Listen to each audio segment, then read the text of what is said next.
السلام عليكم ورحمة الله.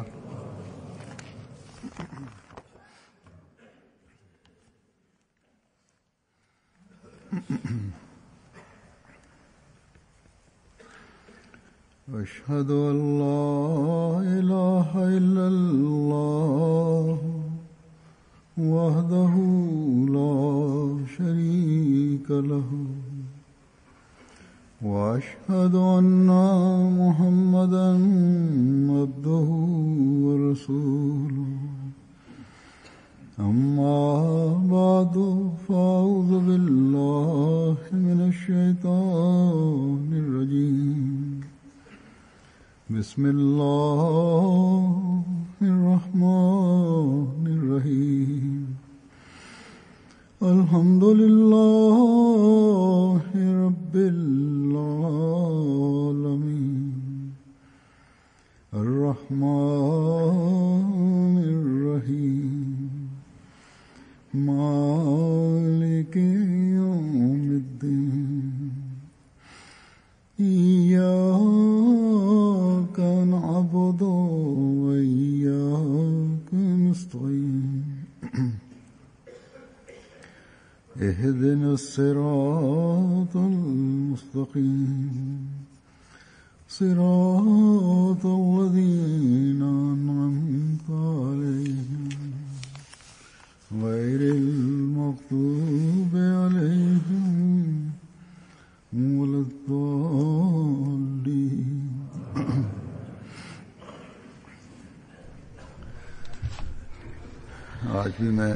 আজও আমি হযরত মুসলিহ মাউদ রাদিয়াল্লাহু আনহু বর্ণিত কিছু ঘটনাবলী উপস্থাপন করব, যা মুসলিহ মাউদের জীবনের বিভিন্ন দিক এবং আঙ্গিকের উপর আলোকপাত করে। এছাড়া হযরত মুসলিহ মাউদ রাদিয়াল্লাহু আনহুর জীবনের ব্যক্তিগত জীবনেরও কিছু দিক স্পষ্টভাবে ফুটে ওঠে আমাদের সামনে। হযরত মুসলিহ মাউদ রাদিয়াল্লাহু আনহু তার নিজের সম্পর্কে বলেন যে, আমি জ্ঞানের ভিত্তিতে বলছি যে আমি হযরত মসিহ মাউদকে পিতা হওয়ার কারণে মানিনি, বরং আমার বয়স যখন 11 ছিল আমি দৃঢ় সংকল্পবদ্ধ হই যে যদি আমার গবেষণায় নাউজুবিল্লাহ তিনি মিথ্যা প্রমাণিত হন তাহলে আমি ঘর থেকে বেরিয়ে যাব। কিন্তু আমি তার সত্যতা বুঝেছি আর আমার ঈমান উত্তরোত্তর বৃদ্ধি পেয়েছে। এমনকি যখন তার ইন্তেকাল হয় আমার বিশ্বাস আরো দৃঢ়তা লাভ করে।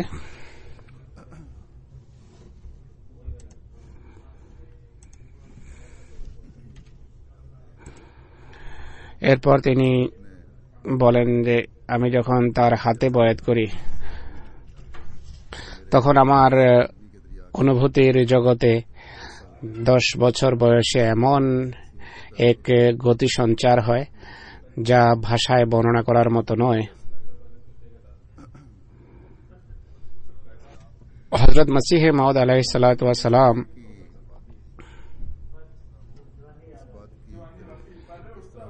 কিভাবে দোয়ার বিষয়ে অনুপ্রাণিত করতেন, শৈশবেই দোয়ার প্রতি মনোযোগ আকর্ষণ করতেন বা উৎসাহিত করতেন দোয়ার বিষয়ে, এই সম্পর্কে এক জায়গায় তিনি বলেন যে আল্লাহর প্রেরিত মসিহ, যাকে আল্লাহ তাআলা বলেছিলেন যে উজিবু কুল্লা দুআইকা ইল্লা ফি শুরাকাইক,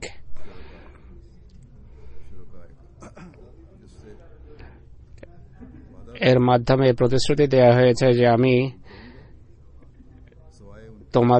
তোমার শরীকদের সাথে সম্পর্কযুক্ত দোয়া ছাড়া বাকি সব দোয়া গ্রহণ করব তোমার। তিনি লেখেন যে হেনরি মার্টিন ক্লার্ক সংক্রান্ত মামলার সময় আমাকে, অর্থাৎ যখন আমার বয়স 9 বছর ছিল, তখন আমাকে দোয়ার জন্য বলতেন। ঘরের চাকর চাকরানীদেরকেও দোয়ার জন্য বলতেন। অতএব সে ব্যক্তি যার সব দোয়া গ্রহণ করার আল্লাহ তাআলা প্রতিশ্রুতি দিয়ে রেখেছিলেন, তিনি অন্যদের দ্বারা দোয়া করানো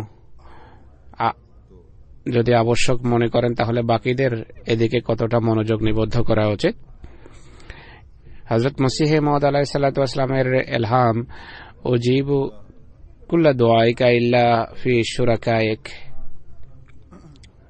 অনেকে হয়তো এই দোয়ার কথা জানে না। এক মোকদ্দমা মামলার প্রেক্ষাপটে তিনি দোয়া করছিলেন, যা তার অংশীদাররা অর্থাৎ নিকটাত্মীয়রা সম্পত্তির ভাগ পাওয়ার জন্য, যারা তার বংশেরই অংশ ছিল। অপরদিকে হযরত মসিহ ইসলামের ভাই মির্জা গোলাম কাদের মরহুম সাহেবের পক্ষ থেকে তিনি মামলা লড়ছিলেন তার বংশের পক্ষ থেকে। অপরদিকে এক সরকারি কর্মকর্তাও ছিল, যিনি যার সাথে তাদের আত্মীয়তাও ছিল। মির্জা গোলাম কাদের সাহেবের দৃঢ় বিশ্বাস ছিল যে মামলা আমাদের পক্ষে যাবে, আর সম্পত্তি যেহেতু আমাদের নিয়ন্ত্রণে আছে আর বংশ পরম্পরা আমাদের নিয়ন্ত্রণে রয়েছে। কিন্তু দোয়ার পর হযরত মসিহ মাউদ আলাইহিস সালাতু ওয়াস সালামের প্রতি ইলহাম হয় যে তোমার সব দোয়া গৃহীত হবে, কিন্তু এই অংশীদারদের সম্পর্কে দোয়া গৃহীত হবে না। এরপর তিনি তার আত্মীয় স্বজনকে বলেন যে উকিলদের পিছনে অনর্থক পয়সা নষ্ট করো না, মামলা তোমরা হেরে যাবে। কিন্তু তার ভাইয়ের দৃঢ় বিশ্বাস ছিল বা আস্থা ছিল। লোয়ার কোর্টে মামলার সিদ্ধান্ত মসিহ মাউদের ভাইয়ের পক্ষে যায়। চিফ কোর্টে অ্যাপিল হয়, চিফ কোর্টে তার ভাই মামলা হেরে যান। হযরত মসিহ ইসলাম বলে যে এটি কিভাবে হতে পারে যে ইনি মামলায় জিতবেন, কারণ আল্লাহ তাআলা স্পষ্টভাবে জানিয়ে দিয়েছিলেন। হযরত মসিহ মাউদ রাদিয়াল্লাহু আনহু আরো একটি কথা এখানে বলেছেন। দোয়ার প্রেক্ষাপটে তিনি সে কথা বলেছেন। তিনি ডাক্তারদেরকে আসলে বোঝাচ্ছিলেন, এখানে কোনো বিষয় যদি খুব জটিল হয় তাহলে ডাক্তারদের টিম বা প্যানেল বসে, পাকিস্তানেও এবং বিশ্বের অন্যান্য দেশেও মেডিকেল টিম বসে। কিন্তু অনেক সময় অনেক ডাক্তার মনে করেন যে আমরা কোনো রোগীর চিকিৎসা করছি, তাই আমাদের চিকিৎসাই শুধু নেওয়া উচিত, অন্য কারো পরামর্শের প্রয়োজন নেই। হযরত সারা বেগম সাহেবা, যিনি হযরত খলিফাতুল মসিহ সানি রাদিয়াল্লাহু আনহুর স্ত্রী ছিলেন, সন্তান প্রসবের সময় তিনি মারা গিয়েছিলেন। সেই সময় সম্পর্কে তিনি বলেন ডাক্তারদের উচিত এমন সময় পরামর্শ করা, সেই সময় যদি পরামর্শ নেওয়া হতো, তার স্ত্রীর কথা বলছেন, যে হয়তো এক প্রাণ রক্ষা করা সম্ভব হতো।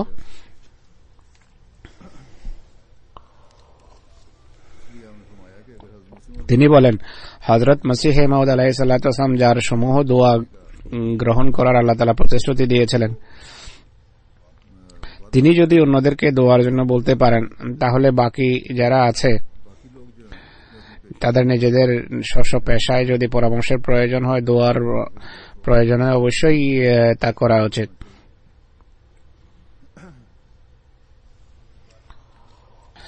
তিনি নিজের সম্পর্কে আরেকটি কথা বলছেন।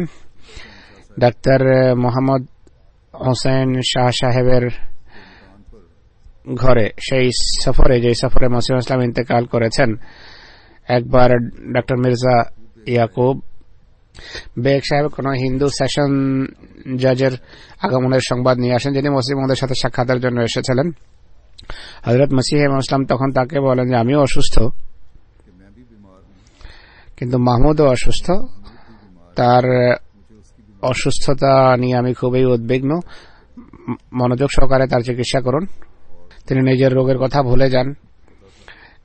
তিনি দেখছিলেন যে তার পুত্র মুসলিম মাউদ মৃত্যু পথযাত্রী, তাই তিনি খুবই উদ্বিগ্ন ছিলেন। একটা প্রসিদ্ধ মোকদ্দমা বা মামলা আছে দালান সংক্রান্ত মসিহ মাউদের যুগে, যাতে তার নিজের বংশের বিরোধীরা মসজিদে যাওয়ার পথে একটা দেয়াল দাঁড় করিয়ে দেয়।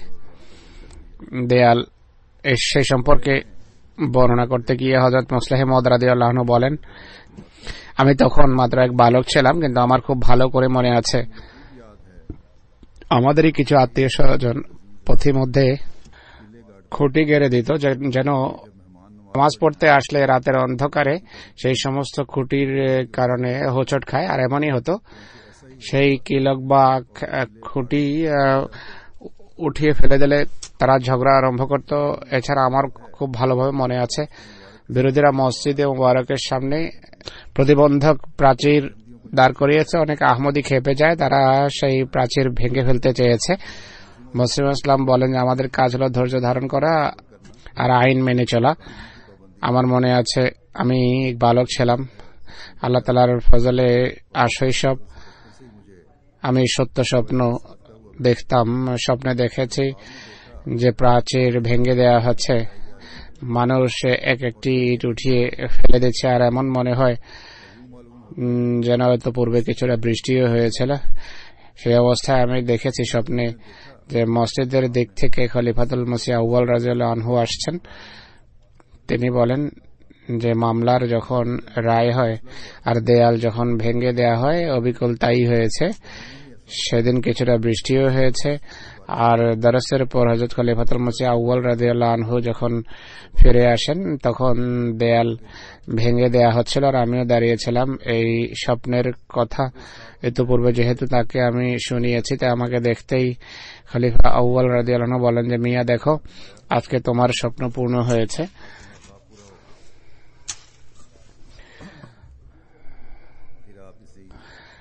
সেই যুগের কথা বলতে গিয়ে তিনি আরেক জায়গায় বলেন যে একটি যুগ এমনও ছিল যখন মুসলিম ইসলামের জীবদ্দশায় বিরোধীরা মসজিদের দরজা বন্ধ করে দিয়েছিল, আর তিনি আলাইহিস সালাম বেশ কয়েকবার ঘরে পর্দা করিয়ে মানুষকে মসজিদে আনতেন। ঘরের ভিতর থেকে মানুষকে মসজিদে আনার প্রয়োজন হতো, অনেকেই উপর থেকে দীর্ঘ রাস্তা অতিক্রম করে আসতো। এক বছর বা 6 মাস পর্যন্ত রাস্তা বন্ধ ছিল। অবশেষে মামলা হয়, আর আল্লাহ তাআলার ফজলে আল্লাহ এমন ব্যবস্থা করেছেন যে দেয়াল ভেঙে দেওয়া হয়েছে। আজকাল যারা কাদিয়ান যায় তারা দেখবে যে আল্লাহ তাআলার ফজলে অনেক প্রশস্ত রাস্তা সেখানে বানানো হয়েছে। বাচ্চাদের মন রাখা, মন জয় সম্পর্কে এক জায়গায় নিজের একটি ঘটনা বর্ণনা করতে গিয়ে তিনি বলেন, আমার শৈশবের কথা মনে আছে, আমাদের আম্মা কখনো অসন্তুষ্ট হয়ে বলতেন যে এর মাথা খুবই ছোট। হযরত খলিফাতুল মসিহ সানি রাদিয়াল্লাহু আনহুর কথা বলতেন। আমার মনে আছে হযরত মসিহ মাউদ আলাইহিস সালাতু ওয়াস সালাম বলতেন যে এটি তো কোনো কথা হলো না। রটিকান যে এক প্রখ্যাত আইনবিদ ছিল, যার যোগ্যতার চর্চা সারা দেশে ছিল, তার মাথাও ছিল অনেক ছোট। তিনি বলেন যে বড় মাথা হওয়া এই কথার পরিচায়ক নয় যে সে ব্যক্তি বুদ্ধিমান। যে ব্যক্তি নিজের সন্তান সন্ততিকে জ্ঞান ও প্রজ্ঞা থেকে বঞ্চিত রাখে, তার মাথা বড় হলেও সে নির্বোধী। যে ব্যক্তির মাথায় এই কথা বোঝার জন্য পর্যাপ্ত ব্রেইন নেই যে আল্লাহ এবং রসুল কি আর কোরআন কি, সে কি বা তত্ত্ব জ্ঞান লাভ করতে পারে। তাই আসল বিষয় যা আমাদের প্রয়োজন তা হলো আল্লাহ এবং রসুলের শিক্ষাকে বোঝা, সেগুলো নিয়ে প্রণিধান করা আর সেগুলোকে বোঝার চেষ্টা করা, কোরআনকে বোঝা। এটি প্রকৃত বাস্তবতা, যার ফলে মন মস্তিষ্ক আলোকিত হয়। সরকারের প্রতি বিশ্বস্ততা সম্পর্কে তিনি এক জায়গায় বলেন যে আমি বালক ছিলাম আর মাত্র প্রাপ্তবয়স্ক হই, তখন হযরত মসিহ মাউদের পবিত্র মুখে সরকারের প্রতি বিশ্বস্ততার নির্দেশ শুনি এবং এই নির্দেশের উপর দৃঢ়ভাবে প্রতিষ্ঠিত থাকি যে আমি আমার আন্তরিক বন্ধুদের সাথেও এই বিষয়ে মতভেদ করি, এমনকি জামাতের নেতৃবৃন্দের সাথেও মতভেদ করি। অনেকের বিতর্কের অভ্যাস থাকে যে বলে যে অমুক কাজের কারণে সরকারের এই নির্দেশ আমাদের মানা উচিত নয়। হুজুর বলেন শুধু শরীয়তের ক্ষেত্রে যদি বাধা দেয় সেটি মানা যাবে না, বাকি সব মানা আবশ্যক। খলিফাতুল মসিহ সানি বিষয়টা আরো স্পষ্ট করেন যে হযরত মসিহ ইসলাম বলেছেন, ইংরেজ সরকারও আল্লাহ তাআলার পক্ষ থেকে এক আশীর্বাদ। এর অর্থ এই নয় যে ইংরেজ জাতিভুক্ত মানুষ বড় পুণ্যবান এবং ইসলামী শিক্ষার খুব কাছাকাছি। তাদের মাঝে অত্যাচারী, আত্মসাৎকারী, দুরাচারী, অনাচারী এবং কদাচারী এবং নোংরা মানুষ রয়েছে। অন্যান্য জাতিতেও রয়েছে। তাদের মাঝে ভালো মানুষ আছে, অন্যান্য জাতিগোষ্ঠীতেও ভালো মানুষ রয়েছে। তাদের মাঝে যা আশীর্বাদ তা হল এই সরকার ব্যক্তি স্বাধীনতায় খুব কম হস্তক্ষেপ করে। আর যে সমস্ত বিষয়ে তারা হস্তক্ষেপ করে না, সেই ক্ষেত্রে ইসলামী শিক্ষা প্রতিষ্ঠা করার সুযোগ রয়েছে আমাদের জন্য। তাই এটি আল্লাহ তাআলার কৃপা যে তিনি এমন জাতি আমাদের উপর নিযুক্ত করেছেন। এটি সে যুগের কথা যখন ভারতে ইংরেজদের শাসন ছিল। এমন সরকার নিযুক্ত করেছেন যারা ব্যক্তিগত বিষয়ে খুব কমই নাক গলায়। সম্প্রতি আমাদের এখানে একটি কনফারেন্স হয়েছে। এক সাংবাদিক আমাকে প্রশ্ন করেন যে এখানে কি একই অবস্থা বিরাজ করছে। আমি বলেছি যে ধর্মীয় বিষয়ে সরকার হস্তক্ষেপ করে না, তাই আমরা বলতেই পারি না যে এখানকার অবস্থা পাকিস্তানের মতো বা অন্য এমন কোন দেশের মতো অবস্থা এখানে নয় যেখানে আহমদীদের উপর বিধিনিষেধ রয়েছে। যাই হোক, তিনি বলেন যে যদি নাজি বা ফ্যাসিস্টরা আমাদের শাসক হতো তাহলে অন্যান্য বিষয়ে হয়তো ইংরেজদের চেয়েও ভালো হতো। হয়তো খোদাভীতি তাদের মাঝে এদের তুলনায় বেশি এবং বেশি ন্যায়পরায়ণ, কিন্তু ব্যক্তি স্বাধীনতা তারা ততটা দিত না যতটা ইংরেজরা দিয়েছে। ব্যক্তির ক্ষেত্রে ভালো হলেও জামাতের দৃষ্টিকোণ থেকে আমাদের জন্য ক্ষতিকর হতো। এক ব্যক্তির সাথে সম্পর্কের গণ্ডিতে হয়তো তারা ভালো হতো, কিন্তু সমষ্টিগতভাবে জামাত হিসেবে আমাদের জন্য ক্ষতিকর হতো। এর অর্থ হলো যতদিন ইসলামী রাষ্ট্র প্রতিষ্ঠা না হতো, ইসলামী শিক্ষা প্রতিষ্ঠার গণ্ডি বড় সীমিত থাকতো আমাদের জন্য। আর ইসলামী আদেশ নিষেধ এমন কমই হতো যা আমরা প্রতিষ্ঠা করতে পারতাম। হযরত মসিহ মাউদ আলাইহিস সালাম এই দৃষ্টিকোণ থেকে ইংরেজ সরকারকে আশীর্বাদ আখ্যা দিয়েছেন। অনেকে আপত্তি করে যে ইংরেজদের স্বরূপিত বৃক্ষ এসে, তিনি বলেন যে তারা আমাদের স্বাধীনতা দিয়েছে তাই তিনি আশীর্বাদ আখ্যা দিয়েছেন, আর এই কারণে তাদের প্রশংসা করেছেন। তার কথার অর্থ এই নয় যে ইংরেজ বেশি ন্যায়পরায়ণ, বরং হতে পারে ন্যায়পরায়ণতার ক্ষেত্রে অন্য কোন সরকার তাদের চেয়ে ভালো। প্রশংসনীয় বিষয় হলো এই জাতির ঐতিহ্য এবং সংস্কৃতি হলো এরা নিজেদের সরকারকে ব্যক্তিগত বিষয়ে নাক গলানোর কোনো স্বাধীনতা দেয়নি, নাক গলানোর অধিকার দেয়নি। কলমের জেহাদ বা লেখনীর জেহাদ সম্পর্কে তিনি বলেন নবীদের হৃদয় অত্যন্ত কৃতজ্ঞ হয়ে থাকে। এক তুচ্ছ বিষয়ে বড় অনুগ্রহ অনুভব করে কারো। মসিহ মাউদের বই পুস্তক যখন দিবারাত্র ছাপত, তিনি রাতের পর রাত না ঘুমানো সত্ত্বেও কোনো ব্যক্তি যে রাতের বেলা তার কাছে পাণ্ডুলিপি নিয়ে আসতো, তার আওয়াজ শুনলে নিজেই দরজায় যেতেন তা আনার জন্য। লিপিকার যখন লিখে নিয়ে আসতো তিনি নিজে তা হাত নেওয়ার জন্য যেতেন। একই সাথে এটিও বলতেন জাযাকুমুল্লাহু আহসানাল জাযা। এর কত কষ্ট হয়েছে, এই লোকগুলা কত কষ্ট করছে, আল্লাহ তাআলা তাদেরকে পুরস্কৃত করুন। অথচ তিনি স্বয়ং সারা রাত জাগ্রত থাকতেন। খলিফা সানি বলেন আমি বেশ কয়েকবার তাকে ঘুমাবার সময় কাজ করতে দেখেছি, আর যখন চোখ খুলেছে কোনো সময় তখনও কাজেই পেয়েছি। আর সকাল পর্যন্ত এই অবস্থা বিরাজমান থাকতো। অনেকেই আল্লাহর খাতিরে কাজ করত, কিন্তু তিনি তাদের কষ্টকে খুব বেশি অনুভব করতেন, কারণ নবীদের হৃদয়ে গভীর কৃতজ্ঞতা বোধ থেকে থাকে।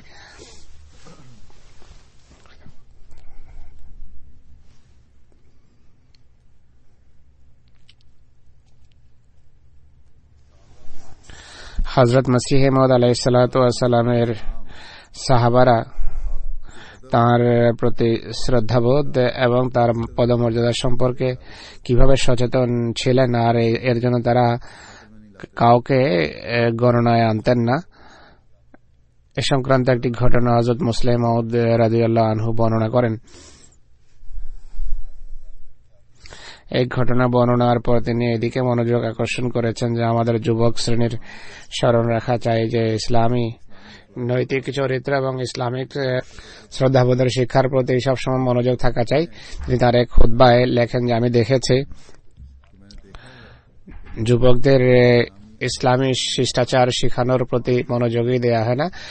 যুবকরা নির্দ্বিধায় একে অন্যের গলায় হাত রেখে চলাফেরা করে, এমনকি আমার সামনে এমনটি করতে তারা দ্বিধা করে না। তাদের কোনো চেতনাই নেই যে এটি অপছন্দনীয় একটি বিষয়। তাদের পিতামাতা এবং শিক্ষকরা কখনো তাদের সংশোধনের প্রতি মনোযোগ দেয়নি, অথচ এই বিষয়গুলো মানব জীবনের উপর গভীর প্রভাব বিস্তার করে। আমি দেখেছি অনেকের শৈশবের তরবিয়তের আমার উপর এখনো গভীর প্রভাব আছে। আর সেই সকল ঘটনা যখন মনে পড়ে অবলীলায় মন থেকে দোয়া বের হয়। একবার এক ছেলের কাঁধে কোনোই রেখে আমি দাঁড়িয়েছিলাম। মাস্টার কাদের বক্স সাহেব মৌলভী আব্দুর রহিম দত্ত সাহেবের পিতা ছিলেন। আমাকে এটি হতে বারণ করেন, বলেন এটি খুবই অপছন্দনীয় অভ্যাস। তখন আমার বয়স 12 বা 13 বছর হবে, কিন্তু সেই চিত্র যখনই আমার চোখের সামনে আসে মন থেকে তার জন্য দোয়া বের হয়। অনুরূপভাবে মুরাদাবাদী এক সুবেদার সাহেব, তার একটি কথা আমার মনে আছে। আমাদের মা যেহেতু দিল্লি নিবাসিনী, দিল্লি বরং লখনৌতেও তুমি বলে সম্বোধন করা হয়। বুজুর্গদেরকে আপনি বলা হয়, কিন্তু আমার মায়ের কোনো বুজুর্গ যেহেতু এখানে ছিলেন না, যাকে তার পক্ষ থেকে আপনি বলে সম্বোধন করতে শুনিনি, তাই আমি 10-11 বছর পর্যন্ত হযরত মসিহ ইসলামকে তুমি বলতাম, তুমি বলে সম্বোধন করতাম।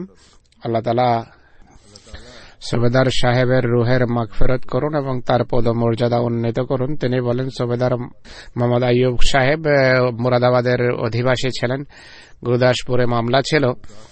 আমি কথা বলতে গিয়ে হযরত মসিহ মউদ আলাইহিস সালামকে তুমি বলে সম্বোধন করেছে।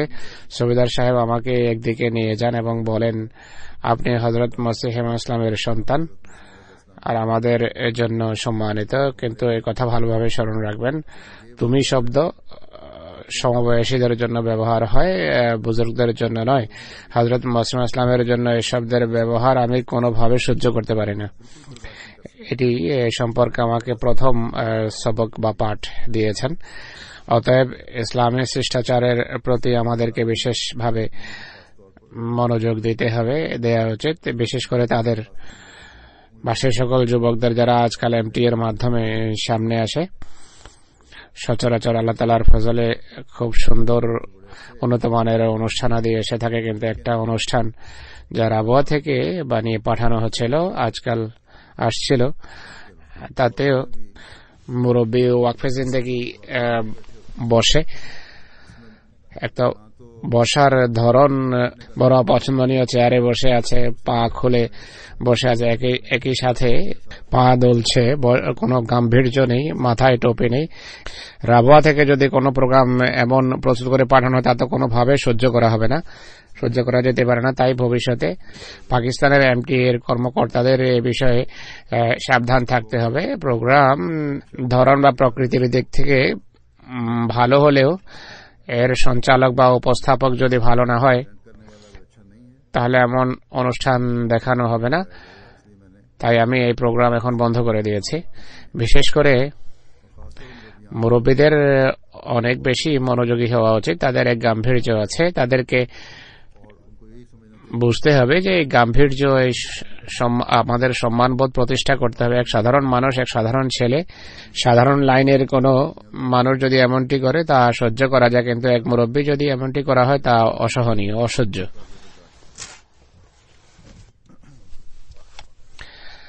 আর আমাকে কিছু মানুষ লিখেছে আর মনোযোগ আকর্ষণ করেছে, প্রত্যেকে এটি অনুভব করছিলেন। রাবুয়াতে প্রোগ্রাম রেকর্ড করা হয় আর আত্মসম্মান বোধের কোনো খেয়াল রাখা হয় না, গাম্ভীর্যের কোনো খেয়াল রাখা হয় না। হযরত মুসলিহ মউদ রাদিয়াল্লাহু আনহু একটি ঘটনা বর্ণনা করেন। তিনি বলেন, আমরাও শৈশবে বিভিন্ন খেলা খেলতাম। আমি সচরাচর ফুটবল খেলতাম। কাদিয়ানে এমন কিছু মানুষ আসে একবার যারা ক্রিকেটের খেলোয়াড় ছিল, তারা একটা ক্রিকেট টিম গঠন করে। হযরত মুসলিম বলেন যে একদিন তারা আমার কাছে আসে এবং বলে, যাও হুজুর হযরত মসিহ ইসলামকে বলো তিনিও যেন খেলার জন্য আসেন। আমি ভিতরে যাই, তিনি একটা বই লিখছিলেন। তখন আমি যখন আবার আসার উদ্দেশ্য স্পষ্ট করলাম, তিনি কলম নিচে রেখে দেন এবং বলেন, তোমাদের ক্রিকেটের বল মাঠের বাইরে যাবে না, কিন্তু আমি সেই ক্রিকেট খেলছি যার বল পৃথিবীর প্রান্তে প্রান্তে পৌঁছবে। এখন দেখো তার বল কি পৃথিবীর প্রান্ত পর্যন্ত পৌঁছেনি। এখন আমেরিকা, হল্যান্ড, ইংল্যান্ড, সুইজারল্যান্ড, মধ্যপ্রাচ্য, আফ্রিকা, ইন্দোনেশিয়া এবং পৃথিবীর আরো বেশ কিছু দেশে তার মান্যকারী রয়েছে। ফিলিপাইন সরকার আমাদের মোবাল্লিগ পাঠানোর অনুমতি দেয়নি, কিন্তু সম্প্রতি সেখান থেকে উপর্যুপরি বয়াত আসছে। 3-4 দিন পূর্বে ফিলিপাইনের এক ব্যক্তির চিঠি এসেছে, যে পত্রে তিনি লিখেছেন যে এটিকে আমার বয়াতের পত্রই মনে করুন এবং আমাকে আরো কিছু বই পুস্তক পাঠান খলিফা সানির যুগের কথা। তিনি লেখেন, যে জায়গা সম্পর্কে আমি শুনি যে সেখানে ইসলামের কোন সেবক রয়েছে, আমি সেই জায়গায় চিঠি পাঠিয়ে দিই। এই ব্যক্তি লেখেন যে আমি লাহোরিদেরকেও একটা পত্র পাঠিয়েছি, আমি লন্ডন মসজিদের ঠিকানাও একটি পত্র লিখেছি, ওয়াশিংটন, আমেরিকার ওয়াশিংটনের ঠিকানাও একটা চিঠি পাঠিয়েছি। এখন দেখো ফিলিপাইনে আমাদের কোনো মোবাল্লিগ যায়নি, কিন্তু মানুষের মাঝে নিজ থেকেই মুসলিমদের প্রতি আকর্ষণ সৃষ্টি হচ্ছে। এটি সেই বল যা কাদিয়ানে বসে হযরত মসিহ ইসলাম বল হিট করেছেন, যা পৃথিবীর প্রান্তে প্রান্তে পৌঁছে। এখন এর সংখ্যা এত বেশি হয়ে গেছে যে আশ্চর্য হতে হয় যে কিভাবে আল্লাহ তাআলা হযরত মসিহ মউদকে সারা পৃথিবীতে নিজেই পরিচিত করছেন। বিভিন্ন সময় বহু ঘটনা আমি শুনিয়েছি, স্বয়ং আল্লাহ তাআলা নিজে পথ দেখান, যে আল্লাহ তাআলা নিজেই পরিচিত করছেন। অনেকেই দীর্ঘদিন পর যখন ছবি দেখে মসিহ মউদের, তখন চিনতে পারবে। খলিফাদের ছবি দেখলে তারা চিনে যায়, বুঝে যায় যে স্বপ্নে এই ব্যক্তি ইসলামের সঠিক বাণী আমাদের পৌঁছাচ্ছিলেন বা আমাদেরকে বলছিলেন। আরেকটি ঘটনা বর্ণনা করেন হযরত খলিফাতুল মসিহ সানি রাদিয়াল্লাহু আনহু। তিনি বলেন, এই ঘটনা বর্ণনা করতে গিয়ে, ধর্মের ক্ষেত্রে বা জাগতিকতার ক্ষেত্রে পরিশ্রম করা ছাড়া মানুষ সম্মান পেতে পারে না। হযরত মসিহ মউদ আলাইহিস সালাতু ওয়াস সালাম বলতেন যে আমাদের যুগে সকল সম্মানকে আল্লাহ তাআলা আমাদের সাথে সম্পৃক্ত এবং সংশ্লিষ্ট করেছেন। অর্থাৎ এখন এই যুগে যা মসিহ মউদের যুগ, এই যুগে সকল সম্মান মসিহ মউদের সাথে সম্পৃক্ত এবং সংশ্লিষ্ট। এখন সম্মান লাভকারীরা হয়তো আমাদের মুরিদ বা ভক্ত হবে বা আমাদের বিরোধী হবে। অর্থাৎ বিরোধীরাও যদি সম্মান পায় মসিহ মউদের কারণেই পাবে। তিনি বলতেন,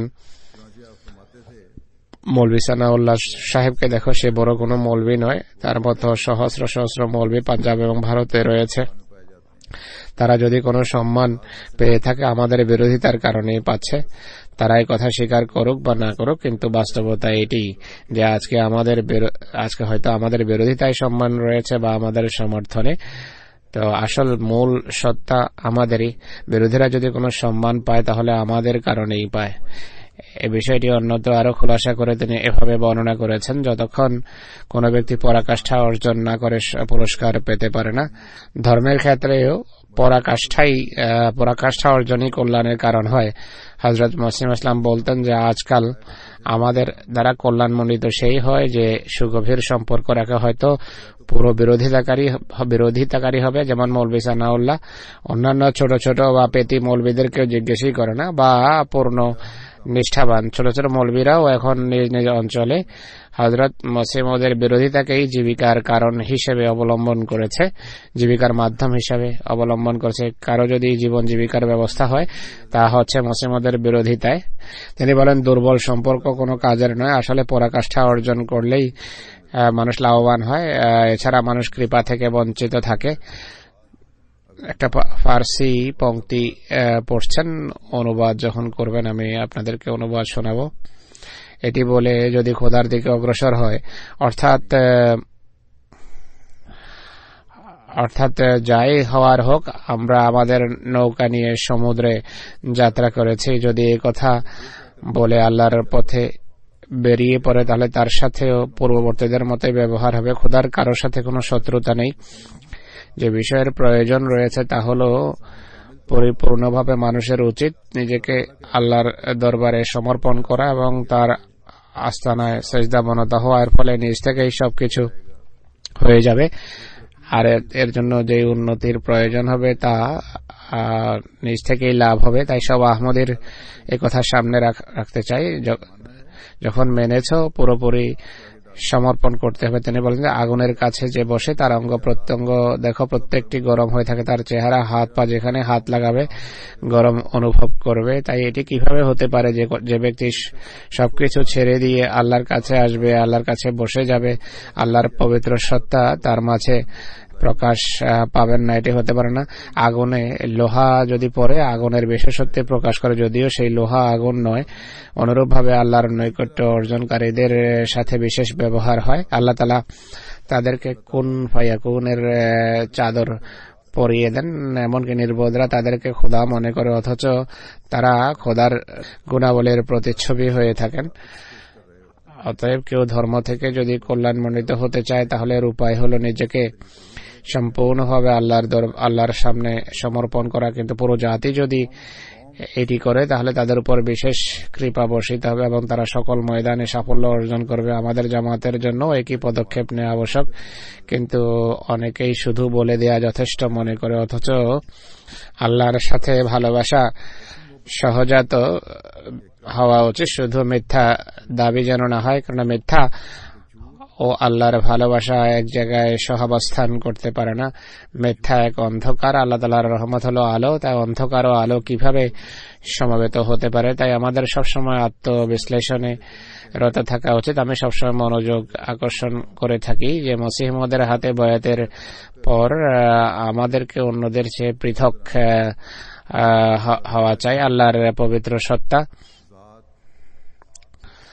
পবিত্র সত্তায় ঈমান এবং বিশ্বাসের ক্ষেত্রেও আমাদের অবস্থান ভিন্ন হওয়া উচিত এবং অগ্রগামী হওয়া উচিত। ইবাদতের ক্ষেত্রে অন্যদের চেয়ে আমাদের আলাদা হওয়া উচিত। উন্নত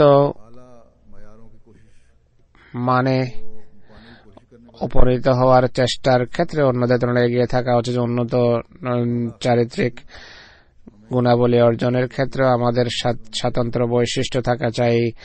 আইন মেনে চলার ক্ষেত্রে আমাদের আদর্শ স্থানীয় হওয়া উচিত।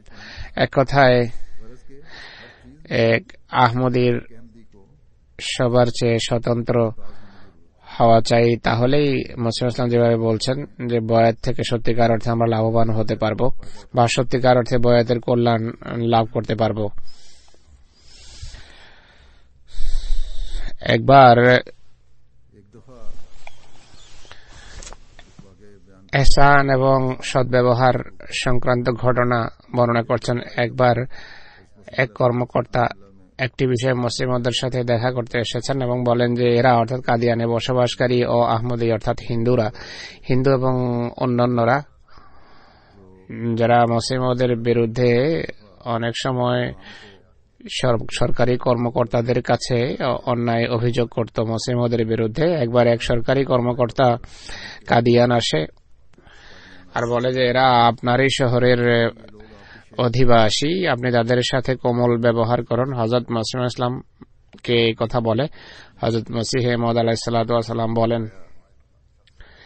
যে বুঢ়ে শাহ, কোন এক ব্যক্তি সেখানে ছিল, বলেন বুঢ়ে শাহকে জিজ্ঞেস করো যে কখনো কি একবারও এমন হয়েছে যে সে নিজের পক্ষ থেকে হোল ফোটানোর চেষ্টা করেনি, অর্থাৎ যত ক্ষতি করা যায় ক্ষতি করেনি। আর একেই জিজ্ঞেস করো যে একবারও কি এমন হয়েছে যে আমি অনুগ্রহ করতে পারতাম আর আমি তার প্রতি অনুগ্রহ করিনি? সে মাথা ঝুঁকিয়ে এরপর বসে যায়, আর কিছুই বলতে পারেনি। তার পবিত্র নৈতিক আদর্শের এই ছিল দৃষ্টান্ত। আমাদের জামাতের উচিত নৈতিক চরিত্রের ক্ষেত্রে আদর্শ স্থানীয় হওয়া, লেনদেনের ক্ষেত্রে এত স্বচ্ছ হওয়া উচিত যে ঘরে এক পয়সা না থাকলেও মানুষের আমানতে হাত দেবে না। কথা এত সুমিষ্ট এবং এত ভালোবাসার সাথে বলা উচিত যে অন্যদের হৃদয়ে যেন এর অনুপম প্রভাব পড়ে। মানুষ যে বিষয়ে অভ্যস্ত হয়ে যায় সেই অভ্যাসের কারণে কোনো কাজ করা তার জন্য আর কষ্টকর হয় না। এই বিষয়টি ব্যাখ্যা করতে গিয়ে তিনি বলেন যে হযরত মসিহ মাউদের পবিত্র মুখে এ বিষয়ের কথা আমি বারবার শুনেছি যে আল্লাহ তাআলার পক্ষ থেকে দু ধরনের পরীক্ষা আসে। এক ধরনের পরীক্ষা সেগুলো যাতে বান্দাকে অপশন বা স্বাধীনতা দেয়া হয় যে তুমি আমার কাছে যে স্বাচ্ছন্দ্যের নিমিত্তে কোনো কথা প্রস্তাব করতে পারো। তিনি এর দৃষ্টান্ত দিকে বলেন যে মসিহ মাউদ বলতেন যে দেখো, অজু একটি পরীক্ষা। শীতকালে যখন মারাত্মক শীত লাগে, শীতল বাতাস প্রবাহিত হয়, সামান্য বাতাস লাগলেই মানুষের কষ্ট হয়। এই হুজুর বলছেন এই দেশে আমরা এমনটি ধারণাও করতে পারি না। গোসলখানায়ও আমাদের হিটিং থাকে, গরম পানি আসে, কিন্তু যদি হিটিংও না থাকে, বাইরে যদি যেতে হয় আর পানি শীতল হয়, তাহলেই শীতের সময় অজুর কথা কিছুটা ধারণা করা যেতে পারে। যে আল্লাহর পক্ষ থেকে নির্দেশ হয় যে নামাজ পড়ার পূর্বে অজু করো। অনেক সময় যখন অজুর সময় হয় কিন্তু গরম পানি থাকে না, বা অনেক সময় গরম পানির ব্যবস্থা করা যায় কিন্তু তা প্রস্তুত থাকে না, আর অনেক সময় গরম পানির ব্যবস্থাই করা সম্ভব হয় না, পানি অত্যন্ত ঠান্ডা হয়ে থাকে, সেই পানি দ্বারা অজু করে তাকে নামাজ পড়তে হয়। তিনি বলতেন যে এটিও এক ধরনের পরীক্ষা যা আল্লাহ তাআলা মুমিনদের জন্য নির্ধারণ করেছেন। কিন্তু তিনি বলেন যে এটি এমন পরীক্ষা যাতে বান্দাকে সুযোগ দেয়া হয়েছে, অর্থাৎ এই কথার অনুমতি দেয়া হয়েছে যে পানি যদি ঠান্ডা হয় গরম করে নিতে পারে, যেন এটি একটি ঐচ্ছিক পরীক্ষা। এর আরো অনেক দৃষ্টান্ত দেয়া যেতে পারে ঐচ্ছিক পরীক্ষার। তিনি বলেন আল্লাহ তাআলা যা নির্ধারণ করেছেন আর মানুষকে অনুমতি দিয়েছেন যে যদি ঠান্ডা পানি দ্বারা অজু করতে না পারো তাহলে ব্যবস্থা নেওয়ার পানি গরম করো। ঘরে যদি আগুন না থাকে প্রতিবেশীর ঘর থেকে আগুন এনে পানি গরম করা, গরম পানি দ্বারা অজু করার পর ভালোভাবে গরম কাপড় পরিধান করো যেন শীত না লাগে। বা অনেক সময় মানুষ মসজিদে হামাম বানিয়ে দেয় যেখানে পানি গরম থাকে, অতএব যে সমস্ত দরিদ্ররা ঘরে পানি গরম করতে পারে না তারা মসজিদে গিয়ে সেখানে হামামের পানি দ্বারা অজু করতে পারে। অনুন্নত বিশ্বে বা কম উন্নত বিশ্বে যারা শ্রোতারা সঠিক ধারণা করতে পারে, বরং আপনাদের এখানে যারা বয়স্ক আছেন তারা অনুমান করতে পারেন, এখানে যাদের জন্মেছে তারা হয়তো বুঝতে পারবে না, এখানে তো গরম পানি এমনিতেই পাওয়া যায়। যাই হোক, আমাদের অনেকেই জানে পরিস্থিতি কি হয়ে থাকে পাক ভারতে। তিনি আরো বলেন যদি মসজিদে গরম হামামের ব্যবস্থা না থাকে তাহলে কোন কর্মঠ ব্যক্তি কূপ থেকে বালতি ভর্তি তাজা পানি বের করে উজু করতে পারে, আর এইভাবে সে শীত এড়াতে পারে। শীতকালে কূপের পানি আপেক্ষিক দৃষ্টিকোণ থেকে গরম থাকে, যদি কোনো উপায় না থাকে তাহলে এইভাবে সে কষ্ট দূর করতে পারে। অনুরূপভাবে তিনি বলেন যে আল্লাহ তাআলা নির্দেশ দিয়েছেন যে সকালে উঠে ফজরের নামাজ পড়া উচিত।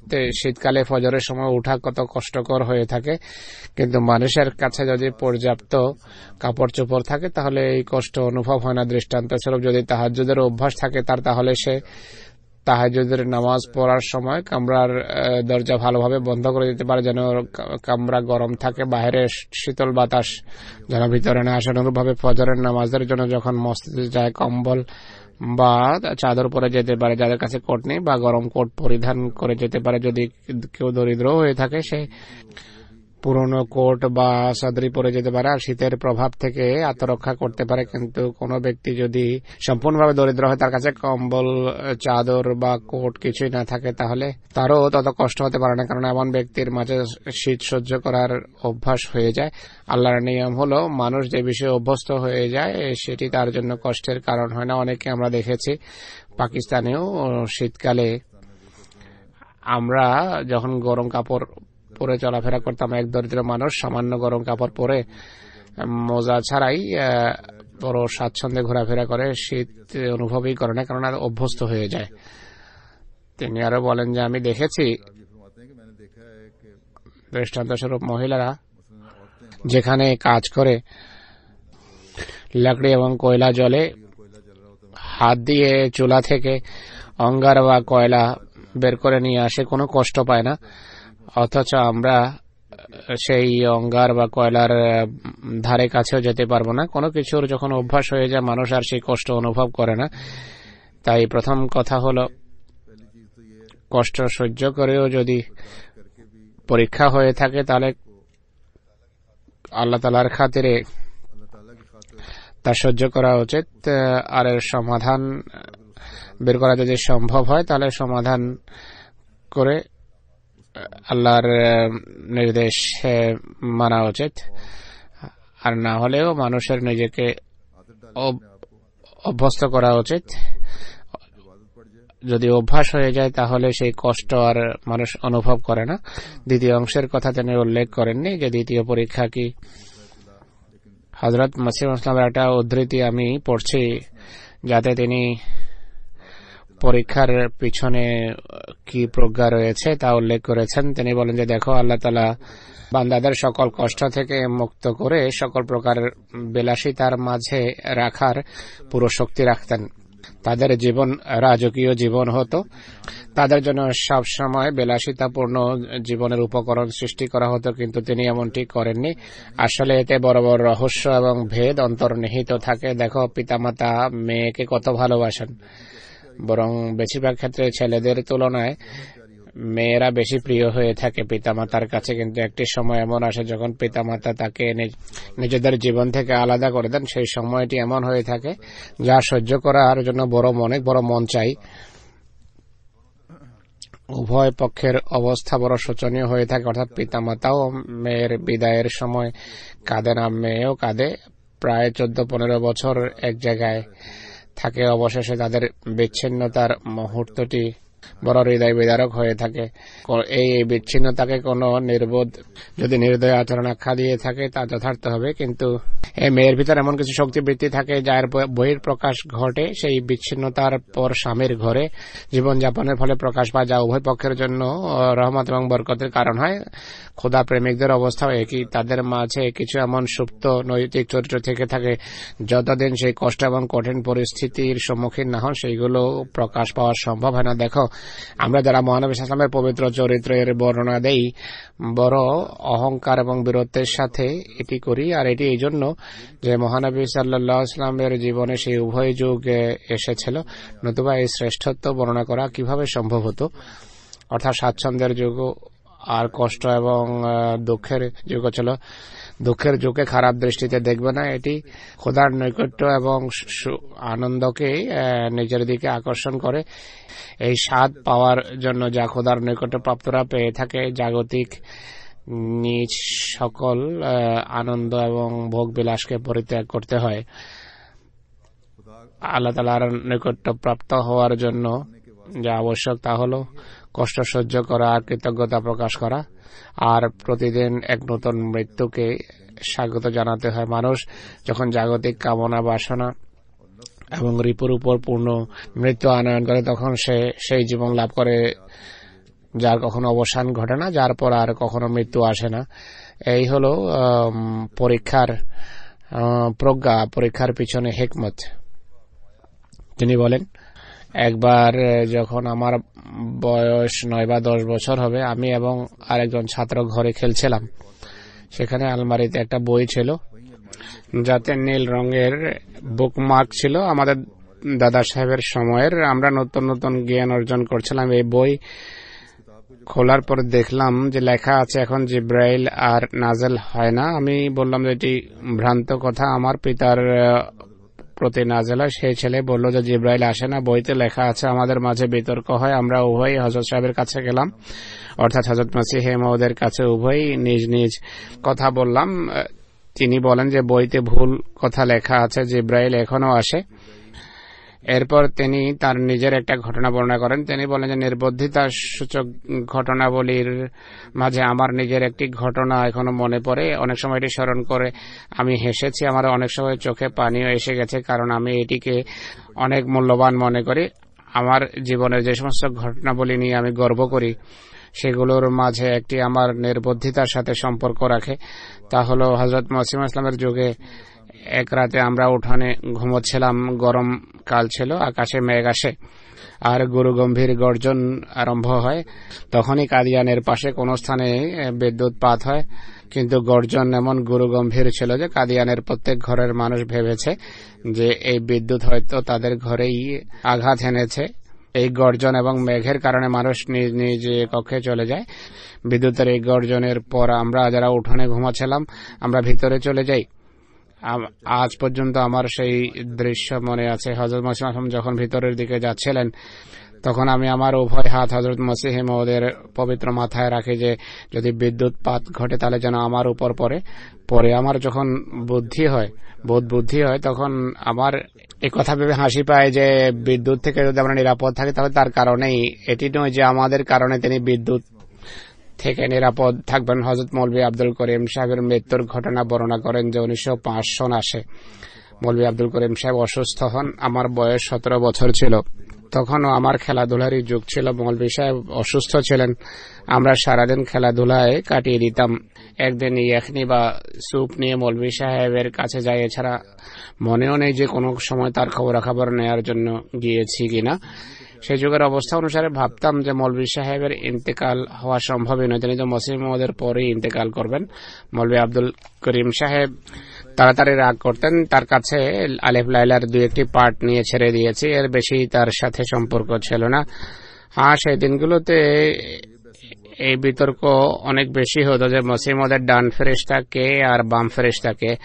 অনেকেই বলতো মৌলভী আব্দুল করিম সাহেব ডান, আর অনেকেই আমার শ্রদ্ধেয় শিক্ষক খলিফা আউয়াল সম্পর্কে বলতো যে তিনি ডান ফেরেশতা। জ্ঞান এবং কাজের দৃষ্টিকোণ থেকে তুলনা করার তখন যোগ্যতাই ছিল না, শৈশব ছিল বা বাল্যকাল ছিল, বুঝতাম না। খলিফা আউয়াল রাদিয়াল্লাহু আনহু আমার প্রতি যে ভালোবাসা রাখতেন সেই কারণে বলা যে আমি নুরুদ্দিন ভক্তদের অন্তর্ভুক্ত ছিলাম। একবার আমরা হযরত মসিহ মাউদ ইসলামকে জিজ্ঞেস করেছি, তিনি আমাদের দৃষ্টিভঙ্গির সমর্থন করেছেন। অর্থাৎ হযরত খলিফাতুল মসিহ আউয়াল রাদিয়াল্লাহু আনহু মসিহ মাউদের বেশি নৈকট্যপ্রাপ্ত ছিলেন। এক কথায় মৌলভী আব্দুল করিম সাহেবের সাথে আমার খুব ঘনিষ্ঠতা ছিল না, অবশ্য তার জোরালো খুতবার প্রশংসায় পূর্ণ ছিলাম। আর মসিহ মাউদ ইসলামের জন্য তার ভালোবাসার কারণে তার প্রতি আমার গভীর ভক্তি ছিল। কিন্তু তার ইন্তেকালের সংবাদ শোনার পর আমার অবস্থা হঠাৎ করে পাল্টে যায়। সে আওয়াজ এক বিদ্যুৎ ছিল যা আমার দেহের মধ্য দিয়ে অতিক্রম করেছে। যখন তার মৃত্যুর সংবাদ শুনলাম আমার সহ্য শক্তি হারিয়ে যায়। আমি দৌড়ে আমার কামরায় ঢুকে যাই আর দরজা বন্ধ করে দেই। এরপর এক প্রাণহীন লাশের মতো বিছানায় পড়ে যায়। আমার চোখ থেকে অশ্রু প্রবাহিত আরম্ভ হয়। তা অশ্রু তো ছিল না, বাঁধ ভাঙ্গা নদী ছিল। দুনিয়ার ক্ষণভঙ্গুরতা আর মৌলভী সাহেবের মসিহ মাউদের প্রতি ভালোবাসা এবং মসির খিদমতের দৃশ্য আমার চোখের সামনে ভাসছিল। মনে বারবার প্রশ্ন জাগছিল যে মসিহ মাউদের কাজে তিনি অনেক সাহায্য করতেন, এখন মসিহ মাউদের অনেক কষ্ট হবে। এরপর আমার চিন্তাধারার উপর একটা পর্দা এসে যেত, আমার চোখ থেকে অশ্রু বন্যা বয়ে যেত। সেদিন আমি খাবারও খেতে পারিনি আর আমার অশ্রু বন্যাও থামেনি। আমার এই উদাসীন অবস্থাকে দেখে মসিহ মাউদ ইসলামও আশ্চর্য হন এবং আশ্চর্যান্বিত হয়ে বলেন যে মাহমুদের কি হয়েছে? এর তো মৌলভী সাহেবের সাথে এমন কোনো সম্পর্ক ছিল না, এ যে অসুস্থ হয়ে যাবে। এরপর 1908 সনের কথাও তিনি উল্লেখ করেন যে আমার জন্য এটি বড় কষ্টকর ছিল। আমি কি সব আহমদের জীবনে একটা নতুন যুগের সূচনার কারণ হয়েছে। এটি সে বছর সেই সত্তা যিনি আমাদের প্রাণহীন দেহের জন্য আত্মা সদৃশ ছিলেন, আমাদের আলোবিহীন চোখের জন্য দৃষ্টিশক্তি ছিলেন, আমাদের অন্ধকারাচ্ছন্ন হৃদয়ের জন্য জ্যোতিস্বরূপ ছিলেন। তিনি আমাদের ছেড়ে চলে গেছেন। এটি বিচ্ছিন্নতা নয়, কিয়ামত ছিল। পায়ের তলায় মাটি ছিল না আমাদের। আকাশ স্থানচ্যুত হয়েছে, মনে হয় যেন আল্লাহ তাআলা সাক্ষী। তখন কোনো অন্য বস্ত্রেরও চিন্তা ছিল না, শুধু একটি চিন্তা ছিল যে যদি সারা পৃথিবীও হযরত মসিহ মাউদকে পরিত্যাগ করে আমি তাকে পরিত্যাগ করব না, আর এই জামাতকে আবার সারা পৃথিবীকে প্রতিষ্ঠিত করব। আমি জানি না আমি অঙ্গীকার কতটা পালন করেছি, কিন্তু আমার নিয়ত এবং অভিপ্রায় সংকল্প সবসময় এটিই ছিল যে আমার কাজ যেন এমনই হয়। আল্লাহ তাআলার ফজলে জামাতের প্রতিটি সদস্য আজকে এবং পরে আগত সদস্যরাও এই কথার সাক্ষী হবে যিনি অঙ্গীকার যথাযথভাবে পালন করেছেন। বরং আমাদের জন্য অঙ্গীকার পালন কাকে বলে সেই বিষয়টা স্পষ্ট করে গেছেন। আল্লাহ তাআলা আমাদেরকে অঙ্গীকার রক্ষা করার তৌফিক দান করুন। এখন আমি 2 ব্যক্তির নামাজে জানাজা পড়াবো। একটি জানাজা হাজির।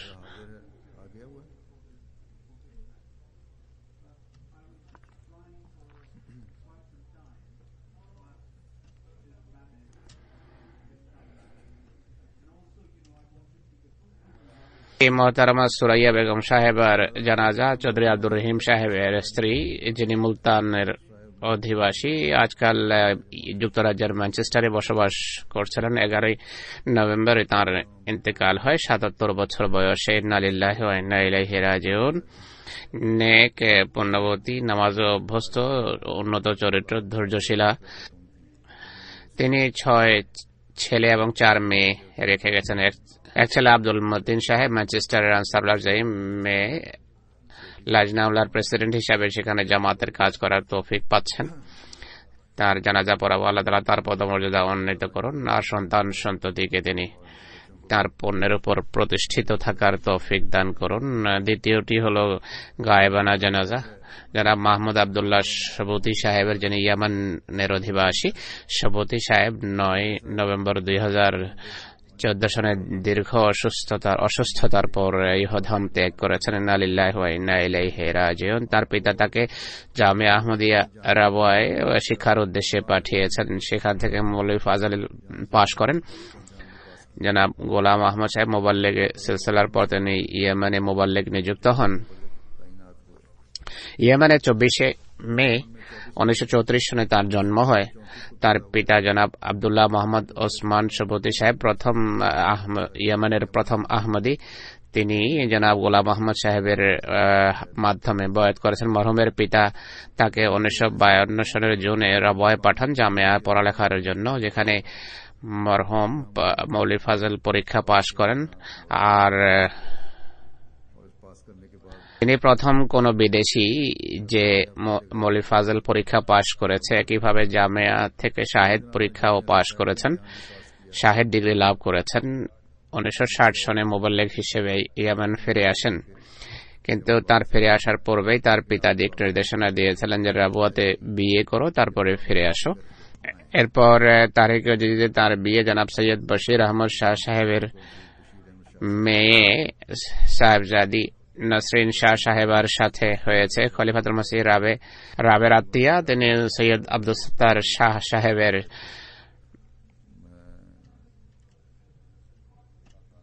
বংশের সাথে সম্পর্ক রাখতেন।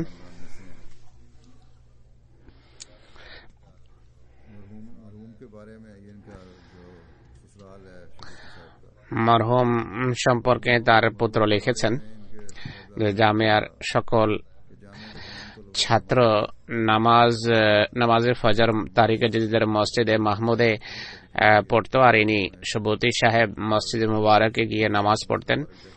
হযরত সাহেবজাদা মির্জা বশির আহমদ সাহেবের সাথে এরপর প্রাতঃভ্রমণে যেতেন। তার সাথীদের মাঝে রয়েছেন ওসমান চিনি এবং ওয়াহাব আদম সাহেব, সে যুগের জামিয়ার ছাত্র তারা।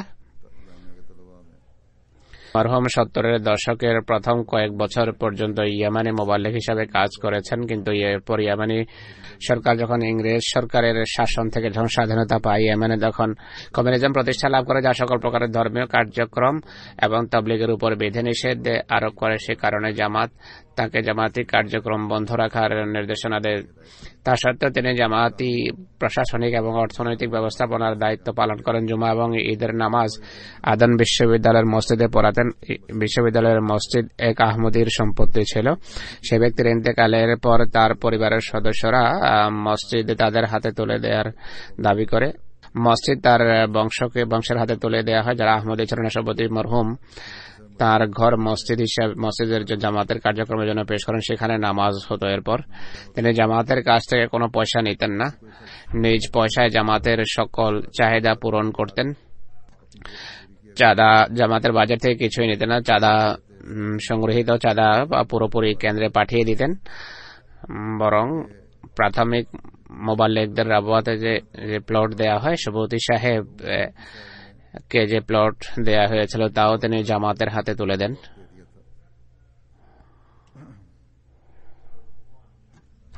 আমি ওয়াহাব আদম সাহেব সম্পর্কেও বলেছিলাম যে তিনি জামাতকে দিয়ে দিয়েছেন তার নিজের প্লট। তিনি সন্তান সন্ততির হৃদয়ে খেলাফত এবং জামাতের ভালোবাসা সৃষ্টি করেছেন। এমন এক মানুষ ছিলেন যিনি গভীর ভালোবাসা রাখতেন। এখানে এসেছেন, একবার আমার সাথে সাক্ষাৎ হয়েছে। আত্মীয় স্বজন আহমদি হোক বা গায়ের আহমদি, তাদের সাথে সুসম্পর্ক রাখতেন। তাদের সাথে রীতিমতো দেখাশোনা এবং সাক্ষাৎ ছিল তার। ছেড়ে যাওয়া আত্মীয় স্বজনের মাঝে সৈয়দ নসিম শাহ সাহেবা ছাড়াও 5 ছেলে এবং 12 জন পুত্র পৌত্রী রেখে গেছেন। তার এক ছেলে কানাডায় রয়েছে। নাসির আহমদ সাহেব এখানে যুক্তরাজ্যে আছেন। আল্লাহ তাআলা মরহুমের পদমর্যাদা উন্নীত করুন, তার সন্তান সন্ততিকে তার পদাঙ্ক অনুসরণের তৌফিক দেন।